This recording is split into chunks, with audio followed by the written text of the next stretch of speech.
হিন্দু সম্প্রদায়ের যে সকল বাংলাদেশে প্রায় 31,461টি পূজা মণ্ডপ রয়েছে। আমাদের সারা বাংলাদেশে যে 15টি ব্যাটালিয়ন আছে তাদের সবার মাধ্যমে যে সকল গণ্যমান্য ব্যক্তি আছে তাদের সাথে আলোচনা করে আমরা কিন্তু প্রত্যেকটি পূজা মণ্ডপের নিরাপত্তা নিশ্চিত করার জন্য ব্যবস্থা করে যাচ্ছি।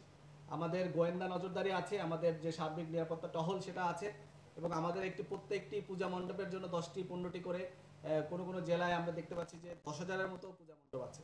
তো সেই সকল জায়গায় আসলে আমাদের র্যাব একটি এলিট ফোর্স হিসেবে আমরা মূলত স্ট্রাইকিং হিসেবে থাকব।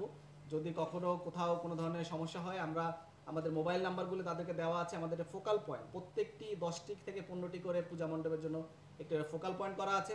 সেই ফোকাল পয়েন্টের মাধ্যমে যদি তাৎক্ষণিকভাবে আমরা কোনো ধরনের তথ্য পাই, আমরা সার্বক্ষণিকভাবে তৈরি আছি। যে কোনো জায়গায় যদি কোনো ধরনের নাশকতা বা কেউ কোনো ধরনের বিশৃঙ্খলা তৈরি করতে চায়, আমরা সার্বক্ষণিকভাবে নিরাপত্তা দেওয়ার জন্য সেখানে প্রস্তুত থাকবো। তারাও তৈরি থাকবে যদি তাদেরকে দরকার হয়। এবং যেগুলো বড় বড় পূজা মণ্ডপ আছে সেখানে সুইপিং করার জন্য আমাদের ডগ স্কোয়াডকে নিয়োজিত করা হবে। এবং আমাদের যে কন্ট্রোল রুম আছে, এই কন্ট্রোল রুমের মাধ্যমে সার্বক্ষণিকভাবে নজর দেওয়া হবে।